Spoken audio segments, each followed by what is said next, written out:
할렐루야. 새해 복 많이 받으십시오. 2021년 주님 은총 가득한 한 해 되시기를 축원합니다. 아멘. 정말 오랜만에 우리가 이렇게 대면 예배를 드려요. 2021년 첫 대면 예배예요. 그죠? 작년 12월부터 우리가 비대면으로 드리기 시작을 해서 얼마나 감사하고 기쁜지 모릅니다. 주님께 감사드립니다. 주님께 영광 올려드리고 주님께 감사드립니다. 그런데 제가 공지를 좀 일찍 했어야 되는데 지난주에 하고 다 기억하실 거라서 어제나 그저께쯤 해드렸어야 되는데 우리가 그렇잖아요. 이제 1시간만 지나도 기억을 못 하잖아요. 그래서 오늘 제 실수인 것 같습니다. 많은 분들이 참석을 못 하신 게 또 늦게 오시는 분이 계세요. 제가 정말 죄송하게 생각하고 우리에겐 또 구정이 있잖아요. 우리에겐 또 구정이 있고 이제 앞으로 제 생각에 1000명 이렇게 올라가지 않으면 계속 대면 예배를 드릴 수 있지 않을까라는 생각이 듭니다. 정말 주님께서 이 나라를 지켜주시고 코로나로부터 지켜주시고 또 우리 또 그리스도인들을 지켜주시고 예배할 수 있게 이렇게 또 2021년도 지켜주실 줄 믿습니다. 아멘. 아멘. 자, 오늘 말씀은 죄의 해결. 우리가 죄의 해결을 어떻게 받는가? 죄의 해결이라는 제목으로 히브리서 10장 19절에서 25절 말씀을 가지고 본문 전하겠습니다. 함께 읽으시겠습니다. 저랑 교독하시겠습니다. 그러므로 형제들아 우리가 예수의 피를 힘입어 성소에 들어갈 담력을 얻었나니 우리를 위하여 휘장 가운데로 열어놓으신 새로운 살 길이요 휘장은 곧 그의 육체니라. 또 하나님의 집 다스리는 큰 제사장이 계시매 우리가 마음의 뿌림을 받아 악한 양심으로부터 벗어나고 몸은 맑은 물로 씻음을 받았으니 참 마음과 온전한 믿음으로 하나님께 나아가라. 또 약속하시니 이는 믿으시니 우리가 믿는 도리의 소망을 움직이지 말며 굳게 잡고 서로 돌아보아 사랑과 선행을 경영하며 함께 읽으시겠습니다. 모이기를 패하는 어떤 사람들의 습관과 같이 지내지 말고 오직 공하여 그날이 가까움을 볼수록 그러하자. 아멘. 아멘. 제가 2021년 들어서 이제 말씀을 성막에 대해서 전하고 있어요. 아마 2월달까지는 성막에 대해서 전할 건데 벌써 유튜브를 통해서 비대면 예배 때 2번을 했습니다. 근데 이게 이제 너무 또 중요하고 우리가 성막을 통해서 하나님이 무엇을 말씀하시는지가 그렇게 그걸 알고 싶어 하시는 것 같아요. 하나님께서 오늘 이래교회 우리 성도님들께. 그래서 다시 이제 처음부터 시작을 합니다. 2번을 했는데 그래서 유튜브를 통해서 들으신 분은 또 한 번 들으세요. 또 한 번 들으시고 이제 차근차근 아마 2월 정도까지는 성막에 대해서 할 것입니다. 자, 성막이 무엇이냐? 성막 예배 처소예요. 예배 처소. 3,500년 전, 몇 년 전이요? 3,500년 전 이스라엘 백성이 출애굽했잖아요. 애굽으로부터 모세를 지도자로 출애굽할 때 광야에 있었어요. 광야에서 힘든 시기를 지냈는데 이때 하나님께서 모세에게서 지시하여 만든 성전의 모형입니다.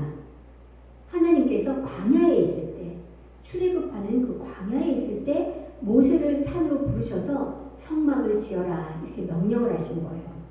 그래서 성막은 여러 가지 이름이 있어요. 하나님의 집, 여호와의 집, 하나님의 처소. 이게 제일 쉽죠. 성막하면 하나님의 집이다. 같은 말이에요. 여호와의 집이다. 같은 말이에요. 하나님의 처소다. 다 같이 이렇게 불려졌는데 조금 어려운 말로는 히브리어로는 미시칸이라고 그래요. 미시칸. 성막이 미시칸이에요. 히브리어로. 무슨 뜻이냐? 처소. 하나님의 처소. 처소라는 뜻이에요. 그리고 하나님이 임재하시고 거룩히 구별된 예배의 장소잖아요. 그래서 성소라고도 해요. 하나님의 처소에서 성막, 히브리어는 미시칸, 그 다음에 거룩한 장소죠. 그래서 성소, 그 다음에 사람들이 모이는 곳이잖아요. 그래서 회막, 사람들이 모인다 해서 회막이라고도 해요. 다 같은 말이에요. 이제 성막은 뭐고 회막은 뭐고 하나님의 처소는 뭐고 할 때 같은 말이라는 거죠. 그 광야에서 하나님이 명령하여 지은 성막을 다 이렇게 부릅니다. 자, 그러면 우리가 이렇게 성막을 이스라엘 백성에게 명령하셔서 이스라엘 광야에서 출애굽할 때 광야에서 지었어요. 근데 이 성막이 그대로 지금까지 왔냐면 안 왔어요. 안 왔죠. 사실은 제가 오늘 하나 빠뜨린 게 좋은데 제가 다음 주에는 성막 퍼즐을 가져오려고 그래요. 이게 퍼즐이 아니라 그거 뭐라 그러죠? 이렇게 종이로 만드는 거. 그래서 각자 하나씩 집에 가져가셔서 만드시면 훨씬 이해가 빠르실 거예요. 이제 이 성막이 지금까지 오진 않는단 말이에요. 그럼 이 성막이 어떻게 변해서 지금의 교회까지 왔나? 그 변천사를 잠깐 그냥 상식으로 알고 계세요. 이스라엘 백성이 제일 처음에 제대로 예배를 드린 거는 예루살렘 성전이에요. 근데 이 성전이 언제부터 있었냐면 어디까지 올라갈까요? 이 성막이 어디까지 올라가게 될까요? 이 성전이 하나님과 이 하나님을 만난 곳, 하나님이 임재해서 사람과 만난 곳이 어디였을까요? 맨 처음이 한번 생각을 해보세요. 하나님이 계시고 사람이 하나님을 만났어. 그것이 어딜까요? 아주 먼 곳까지 가보세요. 아주 초창기까지. 에덴 동산. 그곳에 하나님이 사람, 아담, 하와를 만나셨잖아요. 거기가 맨 처음 교회의 출발이에요. 어디라고요? 에덴 동산. 왜 거기가 출발이냐? 아무 건물도 없고 아무것도 없는데 뭐가 출발이야? 왜냐면 건물이 중요한 게 아니라 하나님의 임재가 중요하고 우리가 하나님을 만나는 게 중요하거든요. 하나님의 임재가 있었잖아요. 아담아 너 어디 있느냐? 제가 벌거벗어서 숨었습니다. 하나님이 아담을 만난 곳이잖아요. 그죠? 그때 에덴 동산에서 시작을 해서 그 다음에 또 하나님이 믿는 자를 이렇게 모아놓은 곳이 있어요. 또 그 시대를 지나서 어디였을까요? 유튜브를 통해 들으신 분들 다 아실 텐데요. 들어도 2주 전이니까 잊어버리죠. 노아의 방주. 에덴 동산을 거쳐서 노아의 방주. 그 다음에 어떻게 됐어요? 이스라엘 백성이 가나안에 입성해서 우리도 왕이 있었으면 좋겠어요 해서 왕국이 생기잖아요. 맨 첫 번째 왕이 사울, 두 번째 왕이 그 유명한 다윗, 그 다음에 더 유명한 솔로몬. 이게 3대 왕, 세 왕인데 이스라엘 왕국의 세 왕인데 그 이후에는 분열됐어요. 유다와 이스라엘로. 솔로몬 때 성전을 지은 거예요. 아주 근사한 성전을. 그래서 이거를 예루살렘 성전이라고 그래요. 자, 보세요. 에덴 동산에서 노아의 방주로 와서 그 다음에 죄송합니다. 솔로몬의 성전이 있기 전에 광야 시대의 성막이 있죠. 죄송해요. 노아의 방주 다음에 광야 시대의 성막, 출애굽에서 광야에 가진 성막이 있어요. 그 다음에 솔로몬의 예루살렘 성전이에요. 아멘. 그런데 예루살렘 성전이 파괴되고 바벨론이 쳐들어와서 파괴되고 바벨론으로 다 끌려갔잖아요. 다 끌려갔는데 거기서 70년 있다가 다시 돌아와요. 돌아와서 예루살렘에 또 성전을 지어요. 근데 그때 수룹바벨과 학개라는 지도자가 이끌고 와서 지었기 때문에 그 성전은 수룹바벨 성전 또는 학개 성전이라고 해요. 자, 에덴 동산, 노아의 방주, 광야 시대의 성전, 그 다음에 솔로몬 성전, 여기까지 다 이해되시죠? 그 다음에 포로 후에 수룹바벨과 학개의 성전, 이렇게 된 거예요. 근데 그 다음에 이스라엘 백성은 계속 남의 나라에 침략을 받아서 포로 시기를 계속 살아요. 계속 사는데 로마의 포로로 있을 때 로마의 헤롯 왕이 정치적인 목적으로 유대인의 환심을 사기 위해서 성전을 지어요. 어마어마한 성전. 그 성전이 헤롯 성전이에요. 헤롯 성전. 대충 흐름을 아시겠죠? 그 성전이 헤롯 성전이에요.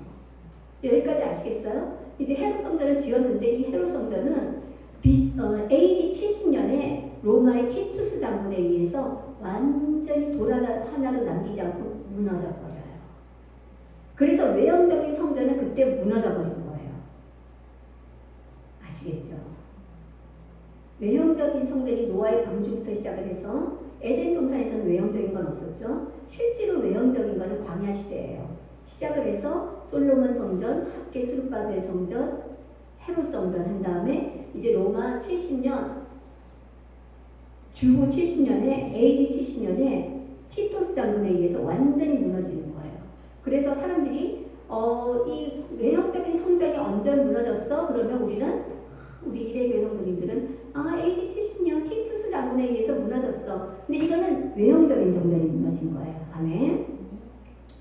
그 다음에 이제 630년대에 아랍인들이 무력으로 정복해가지고 아랍인들이 지금은 그 이스라엘에 있는 성전이 무슬림 사원이 돼 있어요. 안타까워요. 지금 이제 무슬림 사원에서 지금까지 온 거예요. 이제 대충 그 성전을 아시겠죠? 어떻게 변천사가 어떻게 했는지 우리가 다시 하나님의 성전을 회복이 돼야 되겠죠. 근데 헤롯 성전이 헤롯이 성전만 지은 것이 아니라 굉장히 많은 유적을 그때 유대인의 그 환심을 사기 위해서 많이 지었어요. 그 통곡의 벽도 남아있고 통곡의 벽, 가이사랴, 마사다 이런 것이 지금도 남아있는 유적들이에요. 아멘. 사실 이 정도는 그냥 상식으로 알고 계세요. 우리가 성막을 뭐라고 말하나 그리고 성막이 어떻게 변천사가 어떤 말을 지금까지 좀 알아봤어요. 그래도 알고 계시면 훨씬 편하실 거예요. 그렇다면 하나님께서 광야에다 성막을 세우셨는데 모세를 불러서 나를 예배할 성막을 지어라 했는데 도대체 무엇 하려고 성막을 지었냐는 거죠. 무엇 하려고? 세 가지로 말씀드릴게요. 첫째, 성막은 가장 쉬운 거 하나님께 예배드리는 장소예요. 그죠? 예배라는 건 하나님을 만나야 되는 거잖아요. 하나님을 예배하는 장소입니다. 두 번째, 누구를 만나느냐? 죄인을 만나는 거예요. 죄인. 세 번째, 죄를 용서받을 수 있는 곳이에요. 성막이 뭐라고요? 첫 번째, 하나님께 예배하는 곳. 예배하는 곳. 예배한다는 것은 만남이에요. 근데 누구를 만나? 두 번째, 죄인을 만나요. 세 번째, 죄를 용서하는 곳이에요.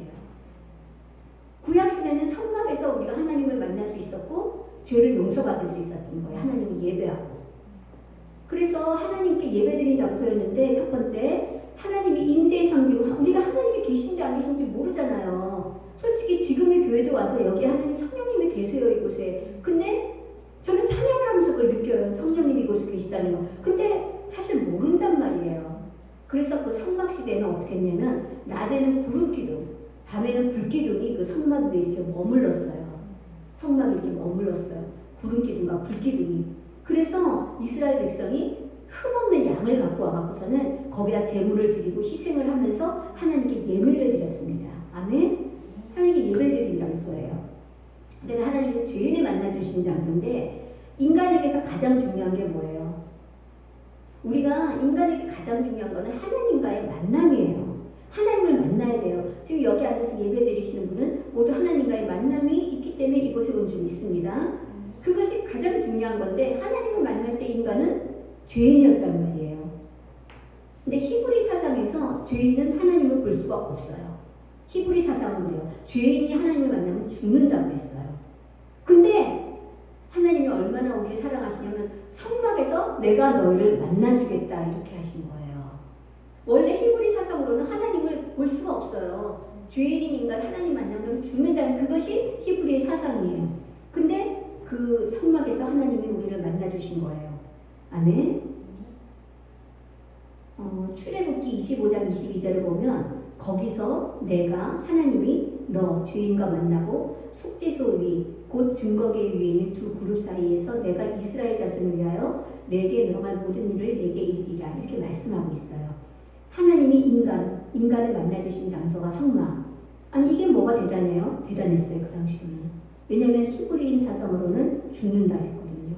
근데 그 하나님이 인간을 만나주신 것이에요. 어디서? 성막에서. 세 번째 성막은 죄를 용서받을 수 있었던 장소예요. 어떻게 용서를 받았냐면 성막에서 이스라엘 백성이 죄를 지으면 흠없고 점없는 양을 가지고 와요. 성막으로.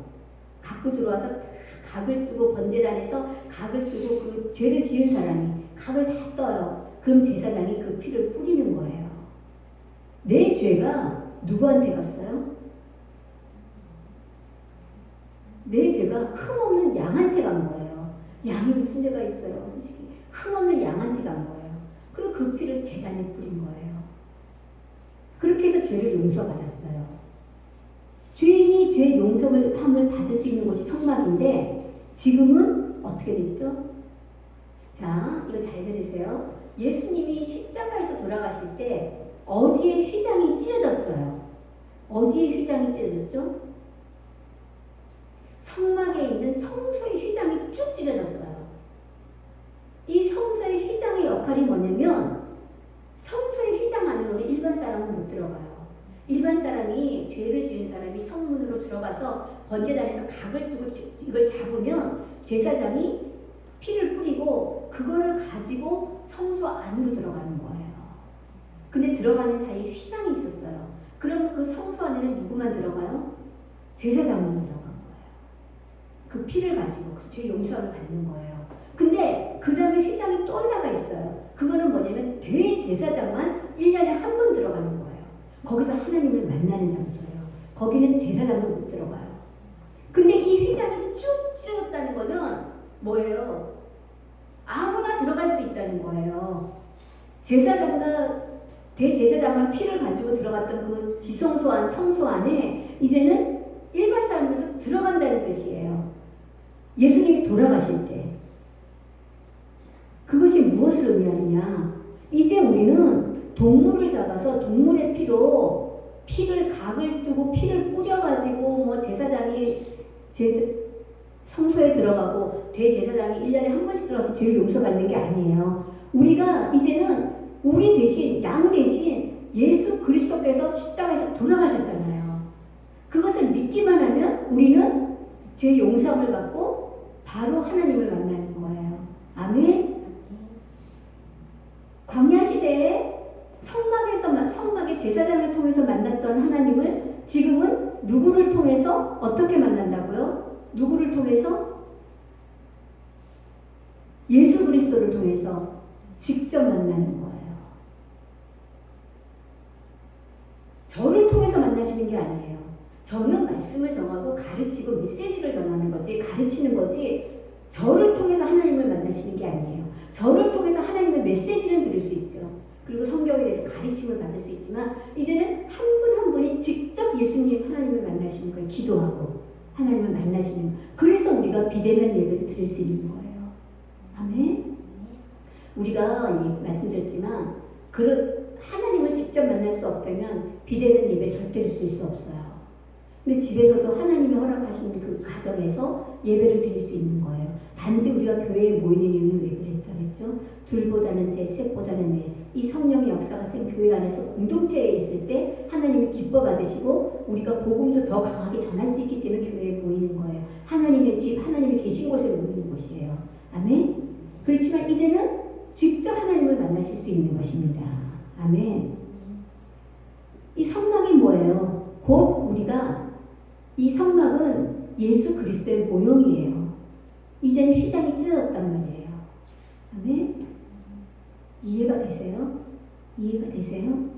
제가 가장 쉽게 하고 있어요. 성막에 대해서. 왜냐면 성막에 대해서 어렵게 하면 저희들도 힘들어요. 뭐 센치가 어떻고 사실 색깔 정도도 하면 좋은데 저희도 골치가 아파지기 시작해요. 색깔 나오고 막 치수 나오면 그것이 다 의미가 있거든요. 근데 이 정도만 알아도 성막이 이런 거고 이제는 그렇기 때문에 성막이 아니라 내가 하나님을 직접 만나는 거구나. 그 성막이 누구? 예수 그리스도라는 거예요. 예수 그리스도를 통해서 이제 하나님을 만나는 거예요. 아멘. 아주 중요한 것, 아주 조금 알아봤어요. 성막에 대해서. 죄인을 위하여 흠없는 동물의 제물이 되었듯이 예수 그리스도가 우리를 위하여 십자가에 달리신 거예요. 아멘. 아멘. 다 이해하신 줄로 믿습니다. 오늘 하나님께서 말씀하십니다. 우리가 하나님 앞에 담대히 나갈 수 있는 것은 구약시대엔 담대히 못 나갔어요. 그죠? 나갈 수 있는 것은 우리가 어려워서가 아니라 우리가 잘나서 휘장이 축 찢어져서 직접 만나라 이게 아니라 주 예수 그리스도의 보배로운 피 때문입니다. 그 피가 우리를 덮어주기 때문이에요. 하나님은 죄인된 우리를 보지 않으시고 우리 대신 죽은 그리스도의 피를 보시고 우리를 받아주시는 거예요. 아멘. 죄인이 용서받을 수 있던 곳이 성막이었듯이 이제는 우리가 주 예수 그리스도 안에서 죄를 용서받아요. 아멘. 그게 중요한 거예요. 성막의 구조, 다음 주에 이제 구조 같은 거 할 건데 이런 게 중요한 게 아니라 성막 안에서 용서받을 수 있었던 우리가 이제는 예수 그리스도 안에서 용서를 받는다는 것이 중요한 것입니다. 오직 예수 그리스도 안에서 그 피 흘림을 통하여 우리의 죄를 해결받는 것입니다. 아멘. 아멘. 2021년 이제 벌써 1월이 3주가 지났습니다. 사랑하는 성도 여러분, 우리가 주 안에서 구원받은 것을 감사하시고 정말 양의 각을 뜨고 피를 바치고 이러라 그랬으면 어떡할 뻔했어요. 우리가 하루에 10번을 넘게 20번도 넘게 죄를 짓는데 그때마다 양을 잡냐고요. 얼마나 감사하냐고. 매일매일 주님의 보혈을 덮으시고 눈 뜨시면 주님의 보혈을 덮으세요. 용서하여 주시고 감사드립니다. 저에게 주님의 보혈을 덮습니다. 우리 아들 덮습니다. 우리 부모님 덮습니다. 우리 딸 덮습니다. 우리 가정을 주님의 보혈을 덮어주시고 또 이래 교회에 위해서 기도해 주시고 이 악한 세상에서 승리하시는 길이고 그것이 가장 빠른 길이기에 그렇게 하시고 승리하실 줄 믿습니다. 아멘. 감사가 넘치는 한 해가 되시길 축원합니다. 아멘. 기도하시겠습니다. 하나님 너무나도 감사합니다. 오늘 이렇게 대면 예배 2021년 첫 대면 예배를 드릴 수 있게 해주시는 너무너무 감사드립니다. 아버지 미처 오지 못한 발걸음이 있고 또 여러 가지 상황 속에서 오지 못한 발걸음들이 있지만 아버지 그래도 너무나 함께 하게 해주시면 너무나도 감사드리오며 오늘 말씀을 통하여 아버지께서 말씀하신 우리가 죄를 용서받는 것은 우리가 의로워서가 아니라 오직 예수 그리스도의 보혈의 피 때문이라는 것을 기억하게 하시고 이 예수 주님의 보혈로 덮고 하루하루 승리하는 우리 대교회 성도님들 2021년 될 줄 믿습니다. 그렇게 해주실 줄 믿사오며 오늘도 승리케 하신 주님께 감사드리오며 예수 그리스도의 이름으로 기도하였습니다. 지금은 우리 주 예수 그리스도의 은혜와 하나님의 무한하신 사랑과 성령의 감화감동 교통하심이 지금으로부터 영원까지 함께하시어다. 아멘.